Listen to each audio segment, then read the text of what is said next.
there, Lindsay here again, the Frugal Crafter. I think I'm going to start a video series called Videos I Make When the Power Goes Out, because my video camera is always charged because I have it plugged into my computer most of the time. Well, here's the other one. I'm going to show you how to make the pom-pom for the brother-in-law hat. I'm just going to call this the brother-in-law hat. You can make it for your brother-in-law when you can't think of what to buy him for, whatever. Then in the previous video, I showed you how to do the crocheted edging. The body of the hat was made on one of these round looms. You just do the basic loom technique for as long as you want it, and then you don't have to do a brim because you'll crochet that on after.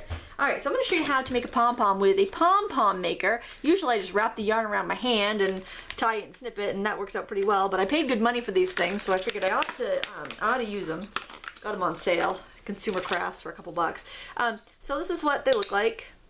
You could totally make this out of cardboard, by the way, and not spend a dime.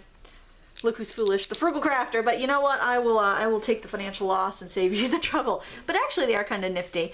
So I'm going to use, to get this multicolored pom-pom, I'm going to use 2 colors of yarn. And by the way, if you see a dog tail wag by, or you hear tromping or giggling, it's because I'm upstairs in the living room. The kids are all home on vacation. It's Christmas Eve when I'm filming this. We have no power, so I can't even clean and get ready for the shindig we're supposed to be hosting tonight. So, you know, I am using my time wisely and making hay with the sun shines. So, you've got your pom-pom maker, and what you want to do is, pardon me while I look at my instructions again, because I swear I cannot retain this information more than a minute. Alright, so you've got your pom-pom maker held like this, and you're going to take the one end and you're gonna get it in this notch here, okay?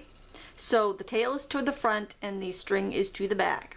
And then you're going to bring the string through the little half moon side to the front, and you're gonna hook that into that notch. So this piece of yarn here that you're seeing, this is what is going to be the tying part. So you want to make sure you have at least 1 inch of a tail. I'm leaving a little bit more because I also like to use the piece of string that I tied with to tie it onto the hat, because that's going to be the strongest string. So then you're going to go around the back. You're going to go around the back with your string. You're going to come underneath, kind of hold it with your finger for a second in the back, come underneath and start wrapping. So that's going to make sure that that first string that you had across is going to stay under everything. So when you go to tie it, everything's going to be secure. And then you're just going to wrap and wrap and wrap and wrap and wrap until you think you have way more than you need, and then you're going to wrap some more because it won't be enough and you'll have a really skimpy pom-pom. So you really are going to wrap way more than you think you need for this project.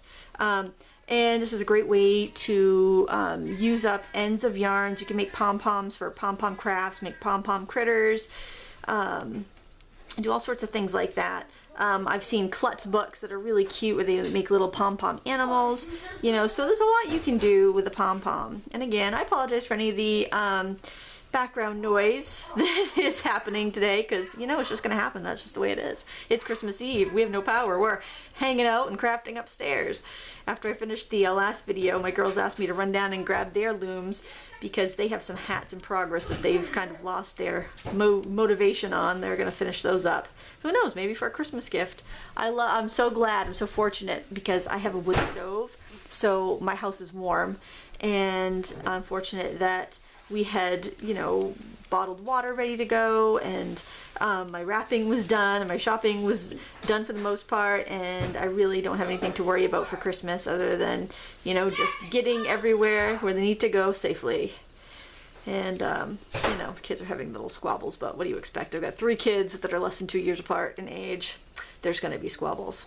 But for the most part, I'm glad I have several children because they have someone to play with when you have a long power outage day. You can't play a board game by yourself. Alright, so this is pretty full. It's kind of like a snail or a cocoon or something. What you're going to do now is you're going to snip your yarn, okay, from the balls.